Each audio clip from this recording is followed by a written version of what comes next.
purpose. So here we are. We're excited for what's available today, and we're especially excited for how things have kicked off at the beginning of this 2015. I still say it's the beginning, even though we're 5 months in, but things have been phenomenal. We've got some great activity happening with the Power of Three, with the worldwide webinar trainings every week that happen with Ryan Anderson. Ryan's on the road right now. He loves to check in once in a while, but my job today is to share a little of the background and history for those of you who are new enough to XANGO that you may even wonder, what is this XANGO thing that I've been invited to participate in? And so let me give you a little background, and this is really just so that you can know where we come from, why we're here, what we're doing, what our purpose is, what our I'll even say it, our skill set and our expertise. What do we do well? What do we think we do well? And specifically, how did we get to be this worldwide impact of a company with some of the greatest products? I just got a call last night from a gentleman, and I can't go into the details, but he is overwhelmed at the value and power that XANGO Juice is having in his personal wellness. Literally, he called me at about 9 p.m. last night and apologized for calling me. Hello, you can call me anytime if you've got great news on your XANGO product usage. But let me jump right into some of the history of this company. You go back to the 1970s, and the atmosphere around health and wellness was based a lot on medicine. Obviously, anytime human beings think we can be smarter than nature, we'll try and do it. We'll synthesize something, we'll try and duplicate it so that we can patent it and then make $1 billion selling it. That's kind of been the nature and the history of mankind. Well, if you go into the 70s and you talk about, well, even today, on this call, of the hundreds of people on this call, if we had a call full of medical professionals, I'm just going to throw out a year, 1972. I'm making this stuff up. No, I mean, I'm throwing out correct. I'm not making up the data, but I'm using a pretend date. So in 1972, early 70s, if I had a call full of medical professionals, nurse practitioners, primary care physicians, physician assistant, x-ray technicians, osteopaths, chiropractors, if I had a call full of those people in the 70s and I said echinacea, Gordon, how many people do you think of that group of medically trained people would have acknowledged what echinacea was? Yeah, and very, very few. Tiny, 3 to 5%, maybe.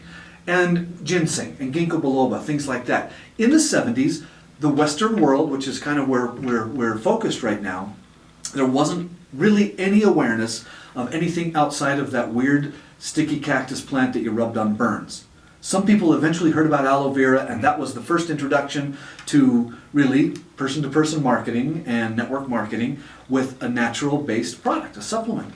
Well, now you fast forward a few years, and everybody on this call certainly has heard of echinacea, ginseng, and that's not just because of a XANGO exposure, but if you go into a big box store, if you go into a convenience store, they've got little pills talking about ginseng, or here's your energy, or here's your help your memory, and ginkgo biloba, and all these things, because it's all out there. It's all been introduced to a broader range of consuming public. But in the 70s, that didn't exist. Well, guess where it did exist, people on this call? It existed in the Morton household. In Shelburne, Ontario, Canada, in the 70s, you have young Gordon, young Joe, a couple of other brothers and a sister and a mom and a dad who knew about echinacea and ginseng and ginkgo biloba and bitterroot and black cohosh and licorice.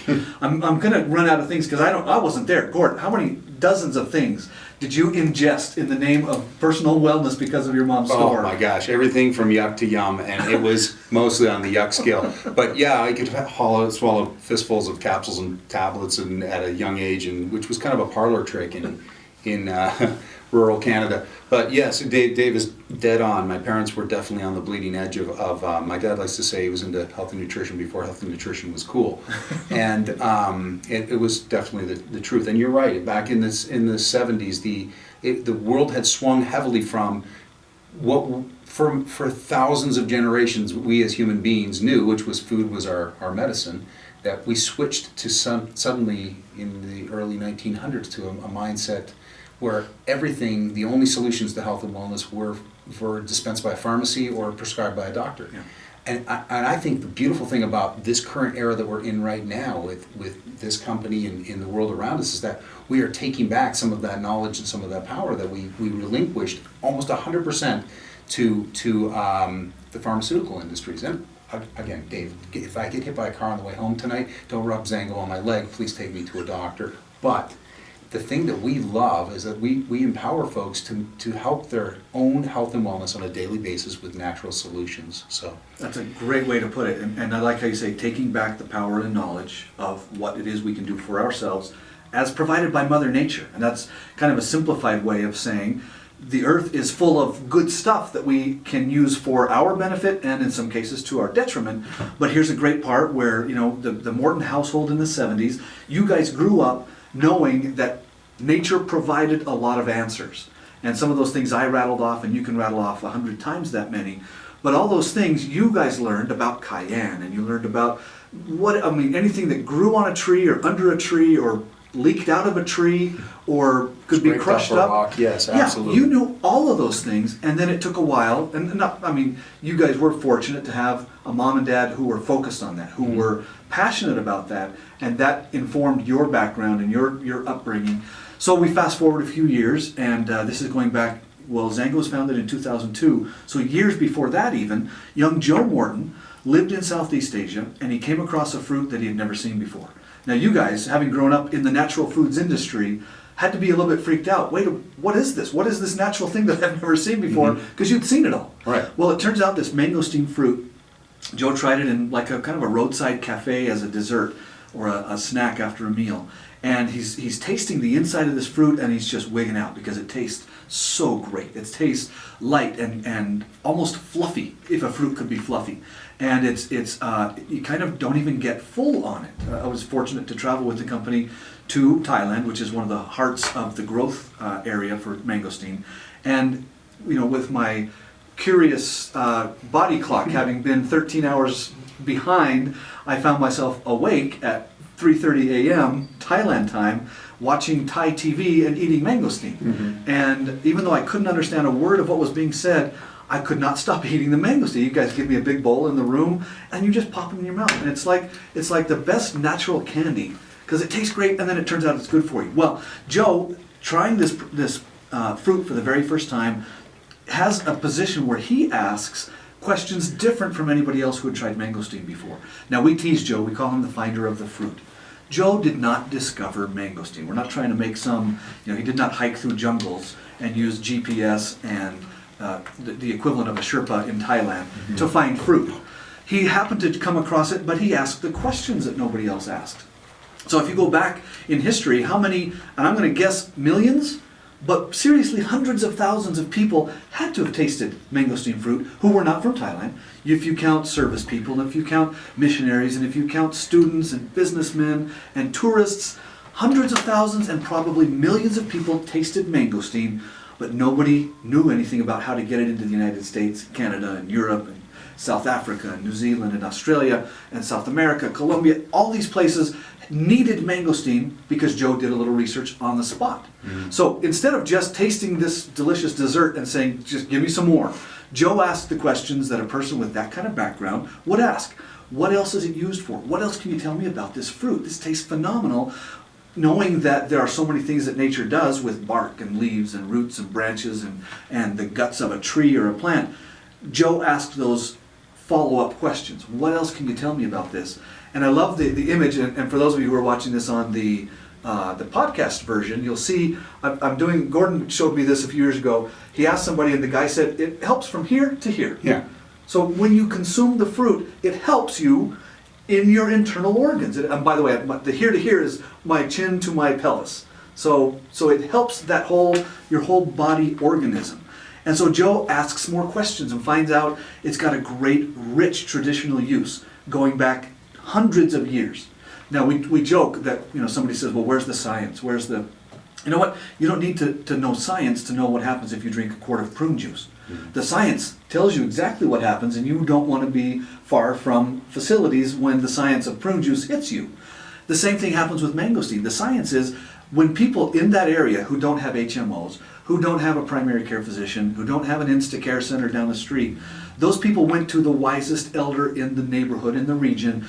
My kid's got a fever. My kid is really not responding well to something. What can you do? The person, a medicine person, a witch doctor, if you want to even get a little crazy with it. But those people would say, this is what that person needs. And in a lot of cases, it was ground up mangosteen rind. And they would apply it physically to the skin. They would boil it and make a tea. And there were these great reactions that people were having. And over the course of time, a witch doctor or a medicine person or whoever it is, their reputation is going to build on how many people survive their treatments. You're not going to sneak in a treatment of someone if it doesn't work, because they're going to say, okay, no longer do that treatment because that one doesn't work. But mangosteen apparently worked all the time. Yeah. Hundreds of years later, it was a regular usage supplement that people all over Southeast Asia gave themselves and prescribed for themselves. I'm using that in the broadest lowercase p term possible. Mm-hmm. They realized, I need this to help this condition. So here's Joe, finds out about all this stuff, asks family members and friends living back here in the States and in Canada, what do we know about mangosteen? Never heard of it. It's never been introduced here. You can't grow it here. And then he finds out from another brother, Dave, who is at the time, a medical student. Is that right? Yes. In medical school. Correct. And so Joe says, hey, what can you tell me about mangosteen? And Dave, who has access at that point to all kinds of research not commonly available online because it was not that broadly available then. And the internet was still very rudimentary at that point. So Medline searches were done through a Medline database at an actual med school. Yeah, and you had special access that you didn't just Now wake up in your can access jammies. Mm-hmm. Yeah, now you could just roll out of bed and Google something and find out a lot of valid and invalid information. But the Medline information, those studies were double-blind, placebo-controlled, research done, and a lot of research facilities, especially in the Southeast Asia region, because that's where the fruit grows. David came back with stacks of research, dozens of papers talking about mangosteen, and specifically talking about xanthones. Mm-hmm. And that compound, that chemical compound found within mangosteen in very high concentration is called xanthone, spelled with an X. And Gordon, in his infinite wisdom, and we will forever bless and praise you, Gordon, because 12 and a half years ago at the beginning of this company, you came up with the word XANGO. Fun to say. 2 syllables, punchy. It's got go right in the dang word. But XANGO comes from the XAN in xanthones and GO in mangosteen. And it's one of the most, I'm looking at Adam's shirt right now, he's got it on there. It just looks awesome. It's a great atmosphere to have with us. The company XANGO begins. Joe and Gordon and Aaron, your friend Aaron Garrity, who is now the chairman and CEO of XANGO, you guys said the only way we can get this out is through word of mouth marketing. Network marketing that's also where your dad had a lot of experience. Well, all the supplements that you talked about in the beginning of this call, where you mentioned things like echinacea and ginseng, and those were done. The education of those took place all across the North America in people's living rooms and little mom and pop health food stores, and that's how the education was out there. It wasn't broadcast on television shows Right. and whatnot. There's no Dr. Oz, there's no Dr. Phil, there's no Dr. anybody, or the doctors, there's no The View. None of those things could cover it. Now, you say mom and pa health food stores. What was the name of your mom's store? Gabriella's health food shop. Literally a ma store. Yeah, it was Your my mother, mom's name is Gabriella. Yes. No more perfect colloquialism than the first generation Italian Gabriella marrying the Canadian wonder Gordon Sr., and then having these beautiful children and having a health food store and having a network marketing business. Nature yes. Sunshine Products of Canada was run through your very own dad. And our basement for a while. And your basement. I love your story about what you thought all vacations were. What was a vacation that you understood growing Generally, up? there was a meeting with a guy with a pin on his lapel, standing in front of a whiteboard and talking about herbs, and then we got to go play in the pool at the hotel. So vacation for the Mortons growing up. Yay, we're going to go listen to a We're at the conference. Total Health Expo in downtown Toronto for convention center. So you thought all vacations, we're going on a trip, guys. Awesome, we got to go to a pool after 7 hours of meetings. Okay. Sadly, my kids also have the same belief Yes. at this day and age, as do Joe's kids. But that's okay, we appreciate them for that.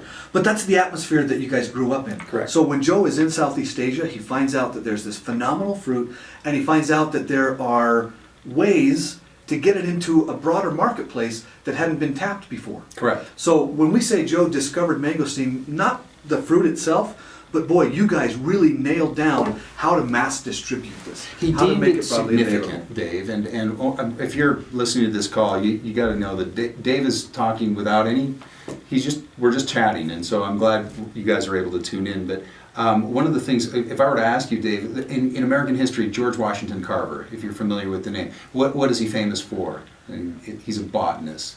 Peanuts? Correct. Something? Wow, look at you. See, amazing, right? People will say We are totally unrehearsed, everyone. No, completely unrehearsed, but it's true. People will say he invented the peanut. He did nothing of the sort. He actually just deemed it significant and developed what is a very essential crop. He made it something that was a profitable crop for people in that area of America at the time. And Joe, in many ways, was the same thing. Obviously, Mother Nature and you know, the Southeast Asian environment created the mangosteen fruit, but he deemed it significant. And you mentioned a bunch of supplements, and for those of you who are listening to the sound of our voice today here on this call, and you may have been exposed to the world of health and nutrition, some of the supplements Dave mentioned, I'll quiz Dave right now. So if I say echinacea, Dave, what would you say it's good for? Wellness, allergies. Yes, sure. Allergies, immune system. Yeah. Immune system, thank you. There you go. How about you mentioned ginkgo biloba. What would you say it's good for? Brain power. Great, excellent. Another one, how about glucosamine? Joints. Correct, joints, right? So, ginseng, how about ginseng? Also brain firing. Yeah, sure, and energy and whatnot. Energy, yes, Right. thank you. So here's the takeaway if you're listening to this call.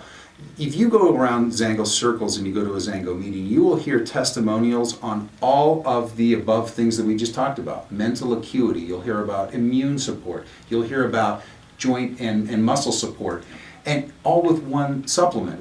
And I will also pose the following rhetorical question. You don't have to answer out loud, Dave, or anything on the line, but if I say, would you take echinacea for joint support? You would say, no way, it's not, you wouldn't do it.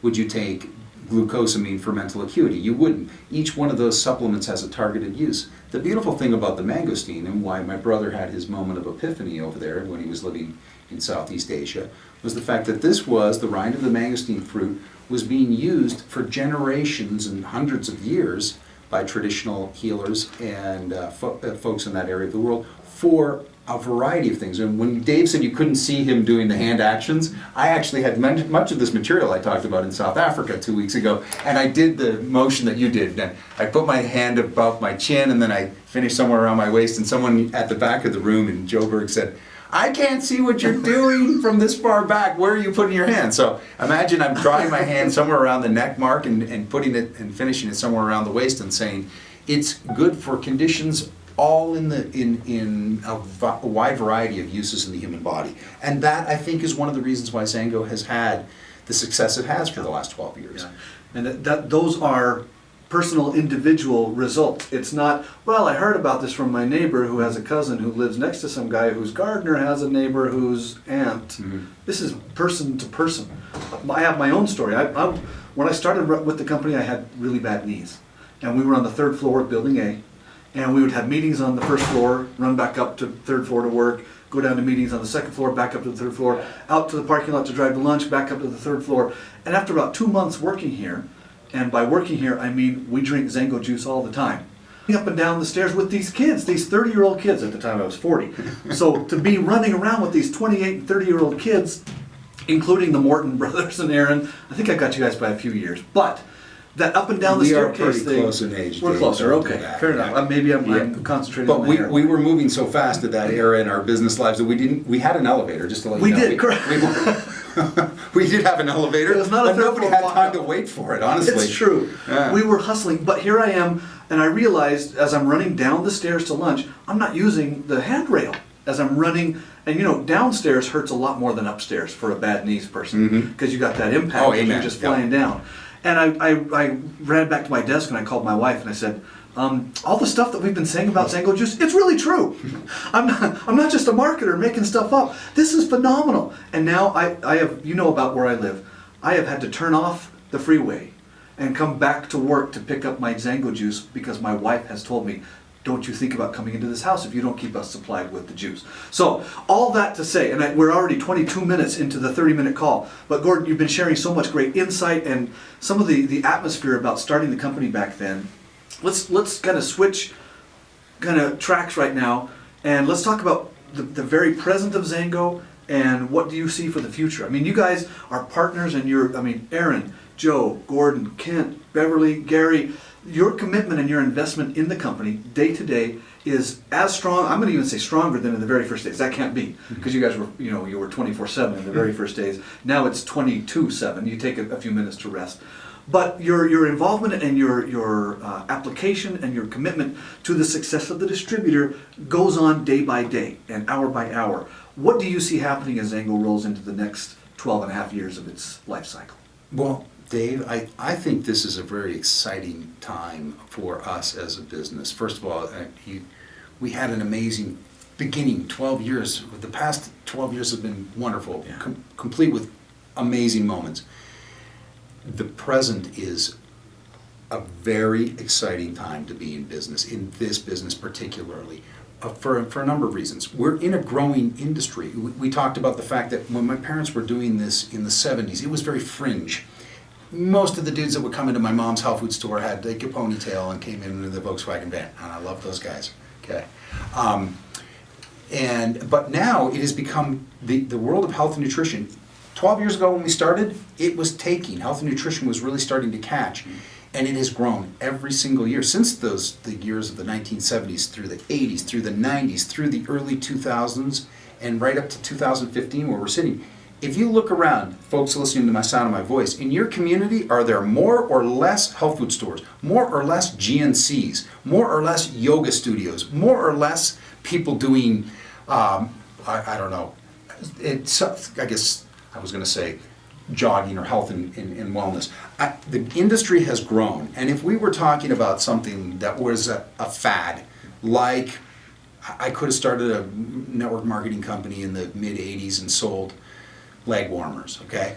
I probably would have killed for like 3-4 years, right? But the trend is over. Maybe it's coming back. I think I saw some leg warmers. Oh, don't say it. So I'm just talking about something that is trendy. We are in something that is a lifestyle. Not only that, in today's current environment, which is fast-moving, high technology, fast-paced world, people are reaching for things to make them feel better, natural solutions. And we're all holding an iDevice. I'm looking at Adam. He's on a computer. Dave's probably got a cell phone in his pocket. We're talking into to this machine here. And technology is amazing. But at the end of the day, people, the way they feel, their health and wellness, the things that you can put in your mouth and swallow every day to make yourself get nutritional support, extremely important. So to be in this industry, in a growing industry, the trend of health and nutrition in 2015, it is tremendous. And I will say, if you're looking at XANGO for the first time on this call and you're saying, I just opened my first case, my first box, and took out my first bottles of juice and say, could I really build a viable business? Absolutely. I posted a Facebook post, Dave, last week. I put that out there because people accuse me of not being very good at social media. For the record, Gordon is on it. Yeah, very nice. Thank you, Dave. I'm regularly accused, especially by our MB30 folks, of being not on social media. But anyway, so I did a Facebook post about thinking out of the box, and it was probably my most popular Facebook post in the last few weeks. And so I'd like to talk to you about, just for those of you who are maybe opening your first case of XANGO, and right out of the box you've got a few bottles of juice, and you're looking at it and saying, can this be a viable business? And I'm telling you, think out of the box. Right out of the box, from the comfort and safety of your home, you have a very simple but powerful tool to build a very nice additional income for your family. Or you can, at whatever level of your hairy audacious goals you have out there, you can build the business of your dreams. And there are misconceptions about starting a business. For most of you thinking starting a business, you have the idea of complexity and going to a bank and getting a loan and buying machinery and hiring employees and paying for rent and overhead. Think out of the box. Right out of your first juice box of XANGO, you have a business, and the beauty of it is the simplicity. And there is beauty in simplicity. I wrote this little quote down. I saw it at a cafe. It was like a bagel shop the other day. Progress is man's ability to complicate simplicity. I thought it was beautiful. Say it again. Progress is man's ability to complicate simplicity. I'm here to tell you there are people on this call today that have built the business of their dreams with no employees, no moving parts, with doing exactly what many of you have done this month, and that is opening your first box of XANGO with 4 bottles in it, and reading the little thing that says, thank you on behalf of the XANGO Corporation, a portion of the profits from the sale of this product go to worthy charities, and they did the exact same thing that many of you are thinking of doing. And you can absolutely change your family's cash flow today, in the next 30, 60, 90 days. And I want to put this out there. Maybe you're thinking another $100, $200, $300, $400 a month would make a huge difference to my family. If you go into the HR department, we have an HR department here. Patrick is amazing, runs our HR department. If you were to walk in, Adam, Dave, me, walk in and say, Patrick, I need you to help me produce an additional $200 per pay period. Let's strategize. He's going to look at you and say, thank you very much, give me out, because he's really nice. But that's not really what he's doing day to day. No. But if you sit down and with your upline that signed you up and said, I need to produce $100 to $200 per pay period, $400 a month, $300, whatever the number is, you can do that in XANGO easier than falling off a log. And with no employees, with no moving parts, you don't even have to get a merchant account. We do that. Yeah. And the phrase that we like to say, and I almost feel like this is part of my presentation from South Africa, because I talked about a lot of these things a couple weeks ago, but we say when you get a job, you go to work for a company, but when you join XANGO, the company goes to work for you. This conference call, conventions that we do, merchant account, a call center. You would say it's our call center here at the corporate office, but it's actually your call center. They really have, our call center has no reason to come to work every day if it wasn't for our distributors, you know? True. They're working for you. And we have warehouses, and we have pallets and full of products, and we have forklifts and distribution centers, but we have those so you don't have to. We use the term distributor, my dad likes to say, we use the term distributor, but really we don't even do that. UPS does that. We really just share our passion about something, a product, and sales is really the transfer of emotion. If you are excited about a product, and I am as excited here in 2015 as I was in 2002 when we started the company, but if you are passionate about it, people will come for miles to feel the heat. And people are looking for natural solutions to health and wellness, and it doesn't have to be complicated. So, how are we doing for time? Nailed it. 4:29. We are right there. Yeah. I want to do a quick, obviously a giant thanks to Gordon Morton, founder and board member. First of all, for having the brainstorm with your partners to make this company what it is. And then to keep that involvement and the integrity of the company. You can't fake integrity for 12 years. You can't even fake it for 12 weeks. And so when we want to promise something, we always try to under-promise and then over-deliver, and that starts with our founders. The atmosphere they have set up made it so that we want to do the impossible for you, and we want you to feel that you can do the impossible. So we're here to support your dreams. Joe's great quote, it's safe to dream again. Go ahead and have a big, fat, hairy, audacious goal, set it way out there, and then just plug away at it. Find people who are passionate like you, and then make it work for you. One of those events will be this fall, September 10th through 12th, Las Vegas, Nevada, at the XANGO Rush Convention. Get yourself psyched and get yourselves there, because that is where your millionaire mindset will really take hold. You will be fired up in ways that you have not imagined before. So Gordon, thanks again for being here and for this phenomenal opportunity that we have and phenomenal products. You guys are awesome. Thank you. Thank you, Dave. And thank you for everybody for ringing in today. We appreciate all that you do. Have the most wonderful week of your life. Thanks, everybody. Have a great night and a great week, and we will talk to you again in 2 weeks for the Get Growing call. Thanks, everybody. Take care.